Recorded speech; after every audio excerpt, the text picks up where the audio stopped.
The Sumerian story of the Great Flood in the Eridu Genesis. While many people are unaware of this, the Great Flood has its origins in ancient Sumer.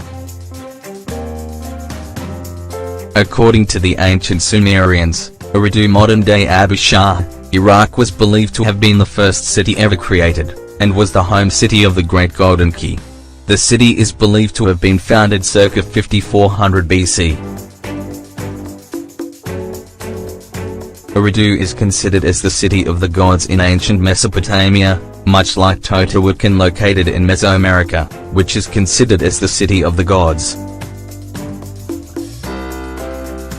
The Sumerian king list states that Eridu was the city of the first kings, stating, after the kingship descended from heaven, the kingship was in Eridu. The Eridu Genesis is an ancient Sumerian text which describes the creation of the world, the invention of all ancient cities, and the great flood that swept across the land.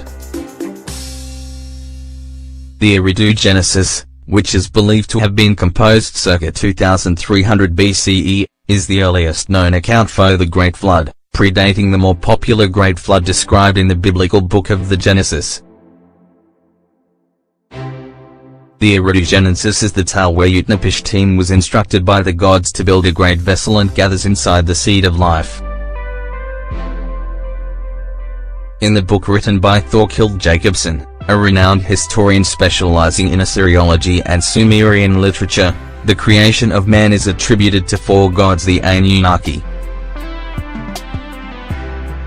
The Eridu Genesis and described the creation of man by the four great gods, the Anunnaki, An, sky, the source of rain and most powerful of the gods, Enlil, Lord Wind, the power in growing weather, creator of the Ho, Ninhur Saga, lady of the stony ground, mother of wildlife, and Enki, rival of Ninhur Saga. After Ninhur, Ninhur Saga, had decided to turn man from his primitive nomadic camping grounds towards city life, the period began when animals flourished on earth and kingship came down from heaven.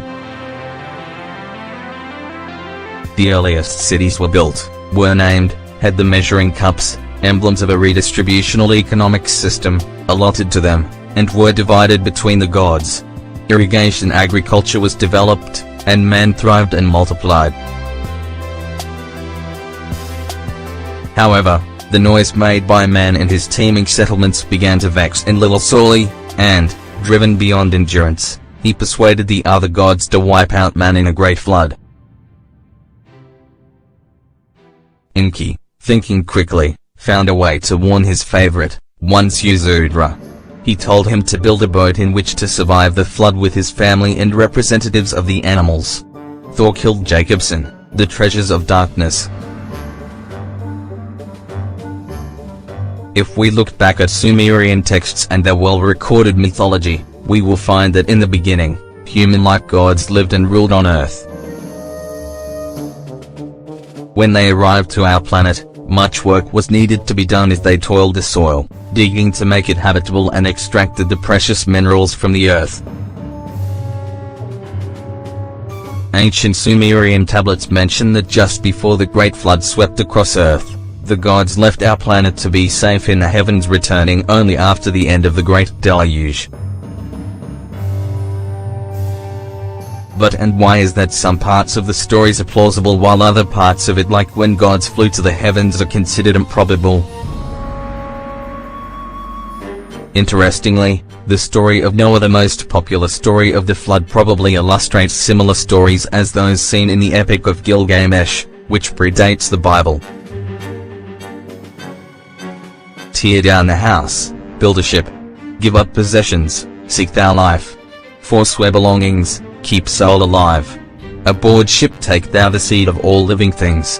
That ship thou shalt build, where dimensions shall be to measure. Other flood stories found among different cultures around the globe display similarities to the Sumerian story, i.e., the story of the Dravidian king Manu in the Matsya Purana, Utnapishtim episode in the Epic of Gilgamesh, and the Genesis flood narrative found in the Bible. Interestingly, the ancient Greeks have two similar myths from a later date, the Deucalion and Zeus flooding of the world in Book the First of Ovid's Metamorphoses. Researchers speculate that the Eridu Genesis could have been the first ever written record of a long oral tradition of a period in history dating back to 2800 BC, a time when the Euphrates River was believed to have risen above her banks, causing massive flooding in the region. Source: interestingly, according to excavations at Ur in 1922, revealed an 8-foot layer of salt and clay, supporting claims that a catastrophic flood did, in fact, exist in the area around 2800 BC.